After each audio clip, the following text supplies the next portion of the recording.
Saudara-saudara yang dikasihi oleh Tuhan Yesus Kristus, marilah kita merenungkan firman Tuhan pada ibadah Minggu tanggal 17 Mei 2020. Dan sebelumnya kita mohon bimbingan Roh Kudus, kita berdoa. Terpujilah nama-Mu ya Allah, di dalam nama Yesus Kristus Putra Tunggal-Mu, yang telah memperkenankan kami untuk menerima firman Tuhan pada saat ini. Bimbinglah kami dan Roh Kudus-Mu, agar dapat memahami firman Tuhan dengan benar, dan dalam kehidupan setiap hari yang Engkau anugerahkan, dengan penuh kerelaan dan sukacita kami dapat melakukannya. Inilah permohonan kami, di dalam nama Yesus Kristus Putra Tunggal-Mu, Tuhan dan Juru Selamat. Amin. Jemaat Tuhan, marilah kita bersama menerima firman Tuhan melalui pembacaan Alkitab. Haleluya.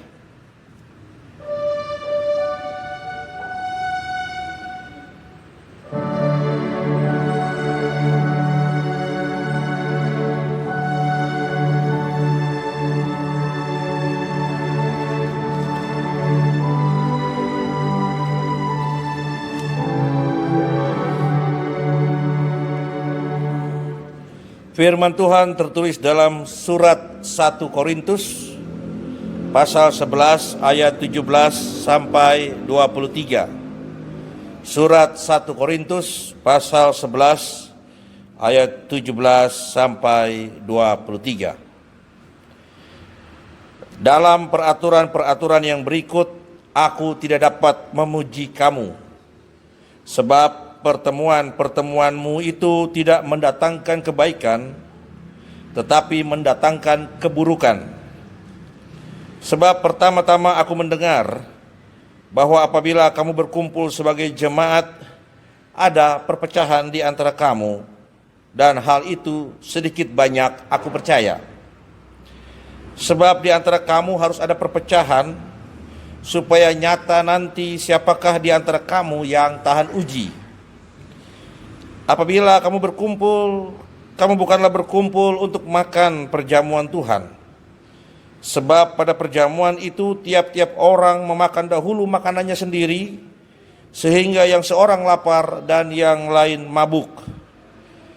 Apakah kamu tidak mempunyai rumah sendiri untuk makan dan minum? Atau maukah kamu menghinakan jemaat Allah dan memalukan orang-orang yang tidak mempunyai apa-apa? Apakah yang kukatakan kepada kamu? Memuji kamu? Dalam hal ini aku tidak memuji. Sebab apa yang telah kuteruskan kepadamu telah aku terima dari Tuhan, yaitu bahwa Tuhan Yesus pada malam waktu ia diserahkan mengambil roti. Demikianlah pembacaan Alkitab. Berbahagialah setiap orang yang mendengarkan dan memelihara Alkitab, firman Tuhan dalam kehidupannya setiap hari, dan hendaklah sabda Tuhan dengan segala kekayaannya menetap di antara kamu. Ucaplah syukur kepada Allah.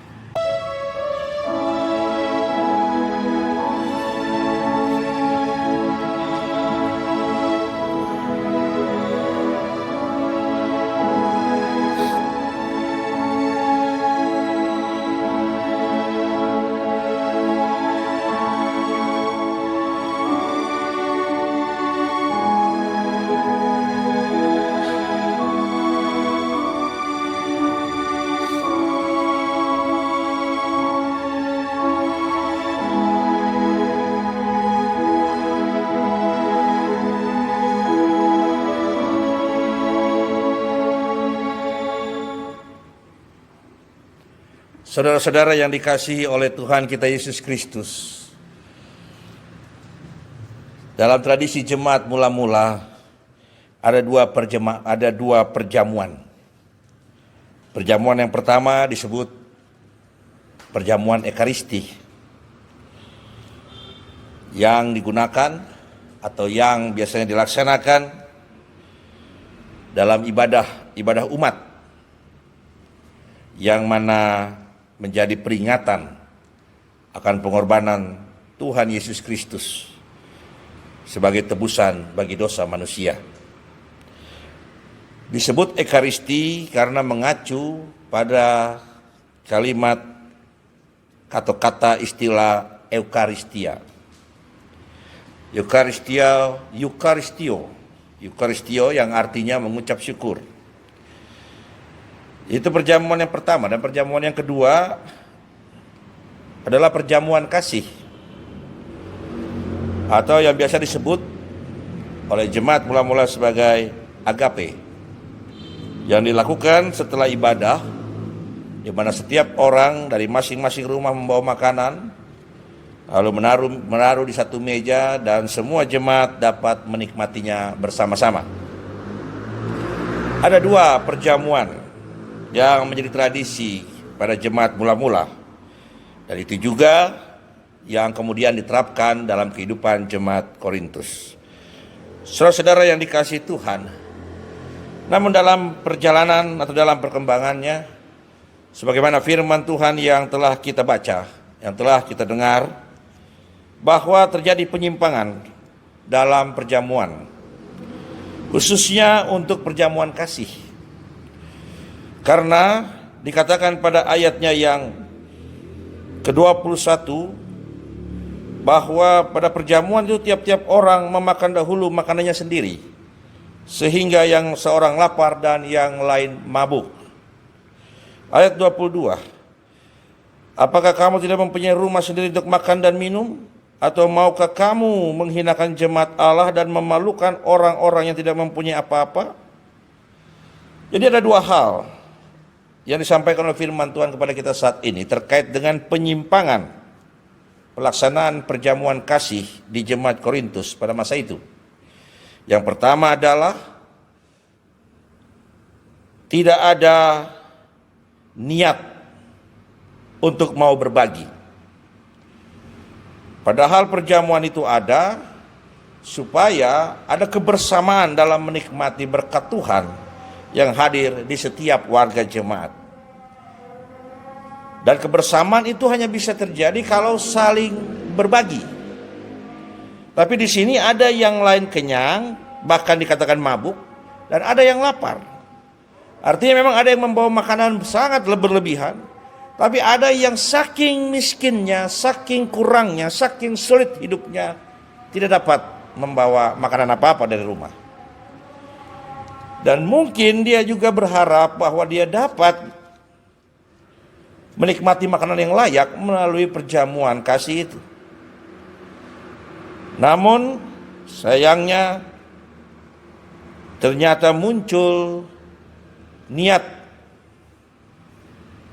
pada beberapa warga jemaat di Korintus yang terhitung mampu, yang terhitung kaya, yang terhitung punya harta yang berlebih, yang tidak mau membagi berkat itu kepada sesamanya, kepada saudara seimannya yang kurang. Jadi dia bawa makanan, dia bawa minuman di rumah untuk dia nikmati sendiri. Paling jauh dia berbagi hanya kepada orang-orang yang satu level dengan dirinya, yang sama-sama kaya, yang sama-sama terhormat, yang sama-sama punya harta melimpah. Di luar itu dia tidak mau membaginya. Dan yang kedua, saudara-saudara dikasihi Tuhan, seperti yang dikatakan ayat 22, bahwa memalukan orang-orang yang tidak mempunyai apa-apa.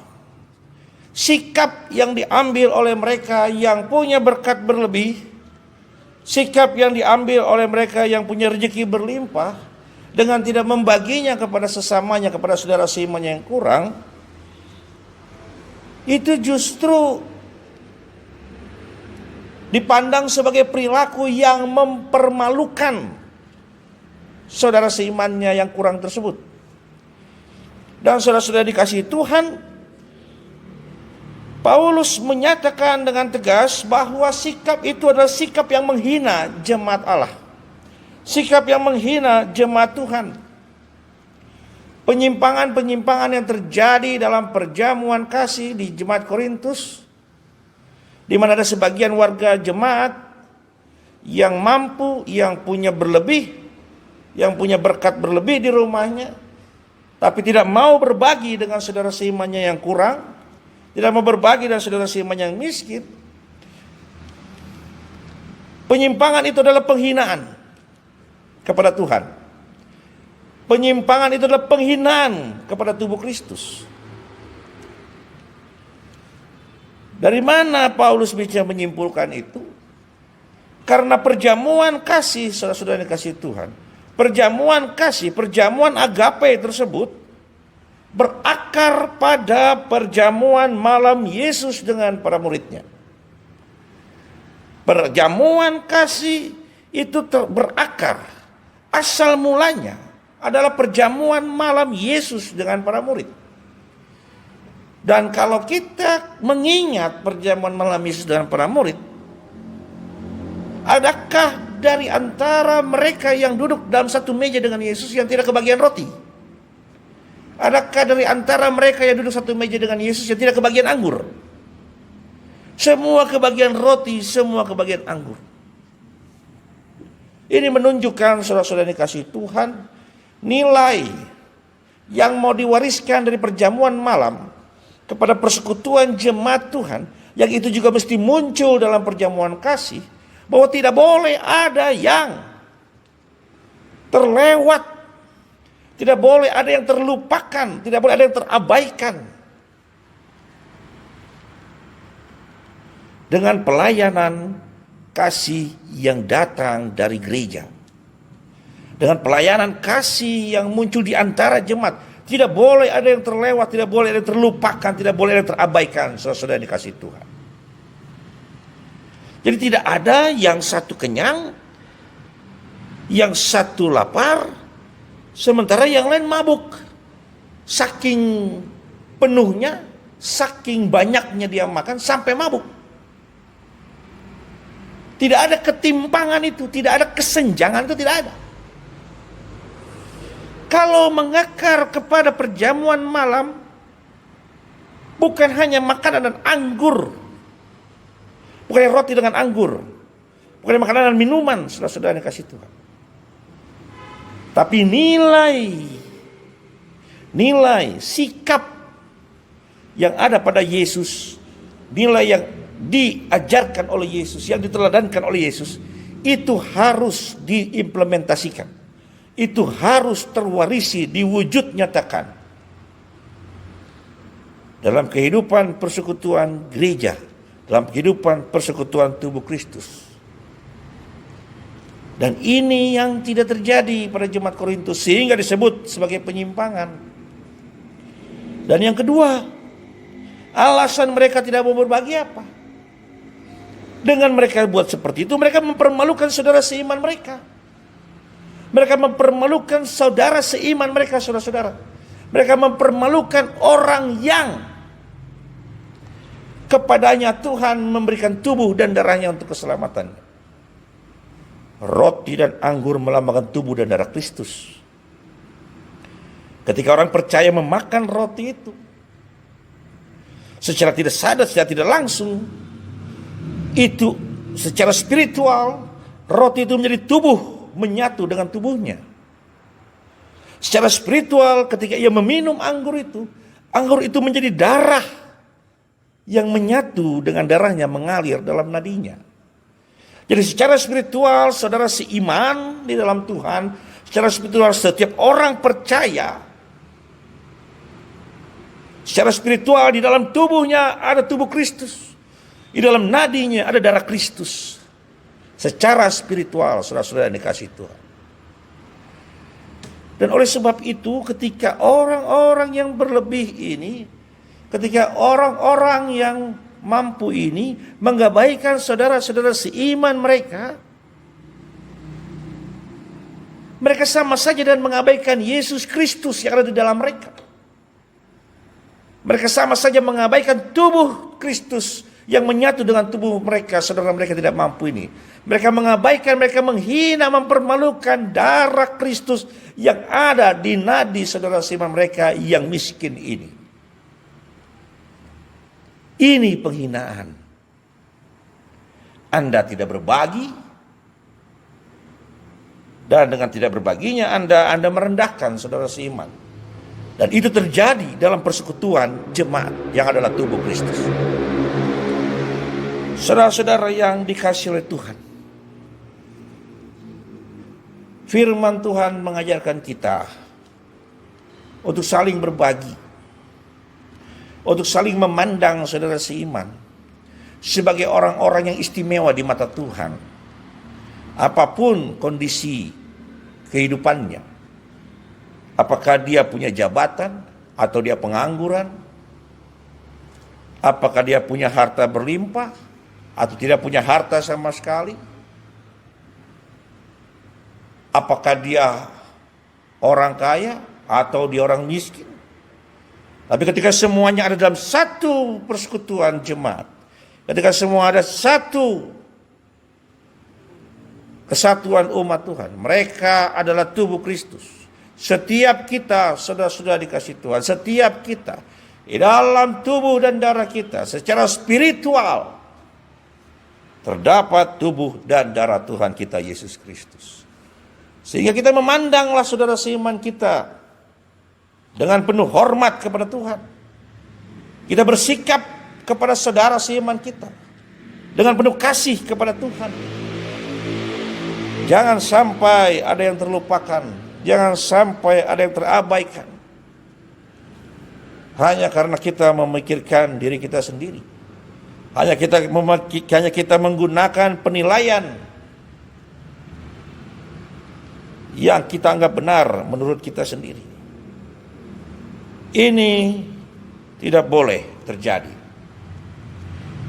Sehingga dengan kita membangun pandangan, kita membangun persepsi, kita membangun citra Allah, citra Tuhan kita Yesus Kristus kepada saudara seiman, kepada sesama kita. Itu akan menolong kita untuk mau berbagi. Itu akan menolong kita untuk mau memikirkan, untuk mau peduli, untuk mau mengasihi. Ini yang menjadi pesan kepada kita sekalian. Apalagi dalam konteks pandemi COVID-19 pada saat ini. Tidak bisa disangkal bahwa ada banyak termasuk di dalamnya saudara seiman kita yang terdampak, yang menderita karena dampak pandemi COVID-19 ini. Secara ekonomi tidak mampu, secara psikologis tertekan, secara fisik harus menjalani perawatan yang intensif atau harus diisolasi karena terpapar. Kita ingat, mari kita tumbuhkan penilaian pandangan bahwa mereka semua itu adalah tubuh dan darah Tuhan. Di dalam diri mereka ada tubuh dan darah Tuhan secara spiritual. Pandangan akan menolong kita untuk mengingat mereka, akan menolong kita untuk berpikir apa yang bisa kita berikan, untuk menolong kita terpanggil cinta kasih yang harus kita hadirkan bagi mereka. Terpanggil untuk menghadirkan cinta kasih. Dan semua ini berawal daripada pandangan yang benar, persepsi yang benar tentang mereka menurut firman Tuhan pada saat ini. Tuhan Yesus memberkati kita. Amin.